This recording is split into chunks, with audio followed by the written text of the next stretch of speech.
بسم اللہ الرحمن الرحیم۔ السلام علیکم ناظرین کرام، پاکستان کی سیاست کا مرکز دبئی بن چکا ہے۔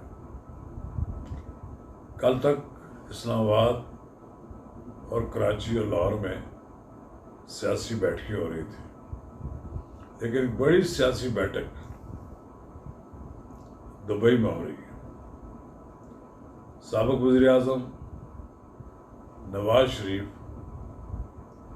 سابق صدر آصف علی زرداری تو دبئی پہنچ چکے ہیں، مریم نواز بھی پہنچ چکی ہے، اور بلاول بھٹو زرداری کے بارے میں بھی بتایا گیا ہے کہ وہ بھی اپنے والد محترم کے پاس دبئی پہنچ گئے۔ ناظرین کرام، ان سارے لیڈروں کی جو اٹھک بیٹھک ہے، دبئی میں ہونے والی اٹھک بیٹھک ہے، اس پر ہم تفصیل کے ساتھ آپ کے ساتھ بات کریں۔ قبل اس کے آگے بڑھیں، آپ سے استدعا ہے کہ نواز رضا کے ساتھ میرا یوٹیوب چینل ہے، اس کو سبسکرائب کریں، لائک کریں اور اب آپ کے ساتھ شیئر کریں، اور آئیکن کا بٹن دبانا نہ بھولیے کہ جب ہم ویڈیو لوڈ کریں تو سب سے پہلے آپ کو اطلاع ملے۔ ناظرین کرام، یہ جو دبئی میں سارے اکٹھے ہو گئے ہیں، سارے تو نہیں اکٹھے ہوئے، حکومتی اتحاد میں شامل دو بڑی جماعتیں، اور پھر اب سنایا کہ شہباز شریف بھی لندن سے دبئی پہنچنے والے ہیں۔ نواز شریف کو جو پروٹوکول دیا گیا ہے دبئی میں، وہ غیر معمولی نوعیت کا ہے۔ وہ شاہی خاندان جو ہے، حکمران خاندان، ان سے اپنے پرانے روابط میں ملاقاتیں کریں گے، اور اس کے بعد پھر وہ سعودی عرب جائیں گے، اور معلوم ہوا ہے کہ سعودی عرب سے پھر وہ واپس دبئی آئیں گے۔ یہ جو آصف علی زرداری صاحب دبئی میں پہنچے ہیں، ان کی ملاقات کا بنیادی مقصد یہ بتایا جاتا ہے کہ نواز شریف کے ساتھ مستقبل کی حکمرانی میں اپنا شیئر طے کرنا چاہتے ہیں۔ وہ یہ چاہتے تو ہیں کہ ان کا بیٹا بلاول بھٹو زرداری ملک کا وزیر اعظم بن جائے، لیکن اگر نواز شریف کے راستے کی تمام رکاوٹیں دور ہو جاتی ہیں تو پھر اس ملک کا اگلا وزیر اعظم نواز شریف ہی ہوگا۔ پھر رہ جاتی ہے دوسری اہم پوسٹ، جو اہم عہدہ رہ جاتا ہے، وہ ہے صدر کا۔ اب صدر کی نشست پر جہاں آصف علی زرداری کی نظریں لگی ہوئی ہیں، وہاں مولانا فضل الرحمان اس عہدے کے اسٹرانگ امیدوار ہیں۔ آصف علی زرداری تو مزے لے چکے ہیں اس منصب کے، لیکن اس کھیل میں اہم کردار ادا کرنے والا، سخت جان اور کسی بات پر کمپرومائز نہ کرنے والا لیڈر مولانا فضل الرحمان بھی امیدوار ہے۔ تو ممکن نہیں ہے کہ مولانا فضل الرحمان کو بائی پاس کر کے آصف علی زرداری دوسرا بڑا منصب حاصل کر لیں، لیکن بہرحال سیاست میں کوئی چیز حتمی نہیں ہوتی، امکانات کا نام ہی سیاست ہے۔ اب آصف علی زرداری یہ بھی چاہتے ہیں کہ ان کے ساتھی یوسف رضا گیلانی، قمر زمان قاہرہ، ندیم افضل چند اور اس طرح کوئی 4-5 اور دوست ہیں جن کے لیے وہ نشستیں مانگ رہے ہیں۔ 148 ہیں کم و بیش پنجاب سے ایم این اے۔ نواز شریف 5, 7, 8 سیٹیں تو چھوڑ سکتے ہیں آصف علی زرداری کے لیے، لیکن اس سے زیادہ وہ نشستیں دینے کے لیے تیار نہیں ہوں۔ رہی بات سندھ میں، پیپلز پارٹی سے کہا جائے گا کہ وہ اپنے آپ کو وہیں تک محدود رکھے، لیکن بہرحال سندھ میں سندھ میں عمران خان کی جماعت تو کم و بیش اب زمین بوس تو ہو گئی ہے، لیکن جو خلا وہاں پیدا ہوگا اب اس کو کس طرح پورا کیا جائے گا، کیونکہ پورا کراچی 2018 کے الیکشن میں جناب عمران خان کی گود میں ڈال دیا گیا تھا۔ اب تو سارے کے سارے کراچی کے وہ جو سورما ہیں وہ ڈھیر ہو چکے ہیں۔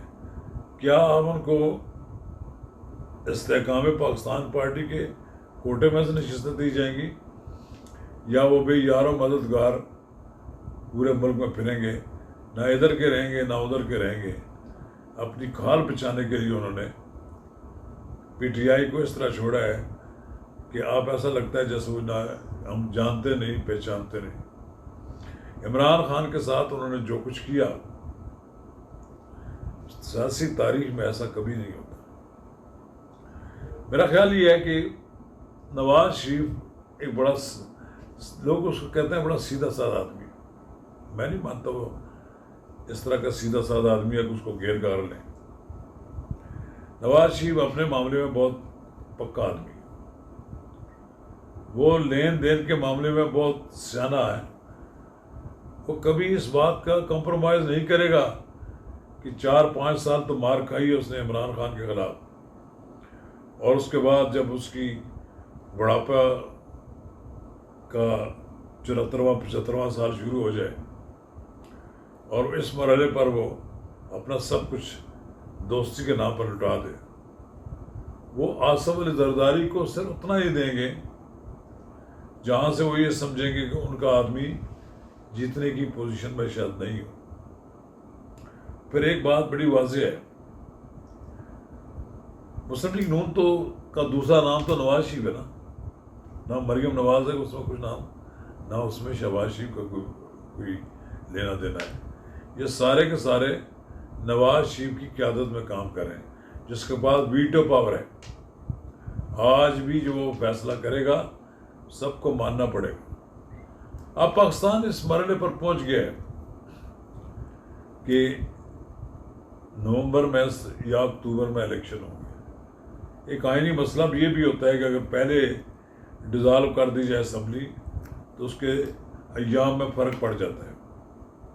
بہرحال کوشش کی جائے گی کہ موجودہ حکومت کو اپنی کمپین کرنے کے لیے زیادہ سے زیادہ وقت مل جائے، لیکن وہ یہ بھی اس بات کا بھی انتظار کریں گے اس عرصے کے دوران عمران خان کا بھی گھونٹ پیا جا چکا ہو۔ یہ نہیں ہو سکتا کہ عمران خان صاحب کے خلاف کوئی کارروائی بھی نہ ہو اور 1.5 سال جو انہوں نے اس موجودہ حکومت کو کیا کہتے ہیں وہ دگنی کا جو ناچ نچایا ہے، اس کے بعد بھی اس کو ملک کی سیاست میں اسی طرح حصہ لینے دیں تو پھر شاید مشکلات بھی بہت پڑ جائیں گی۔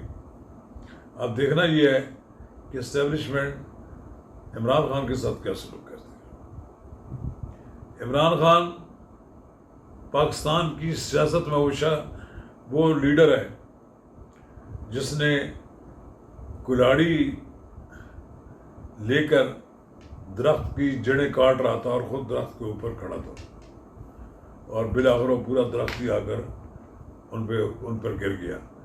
انہوں نے سب سے پہلے کلاڑی اپنے پاؤں پہ ماری، اب وہ پچھتا تو رہے ہیں۔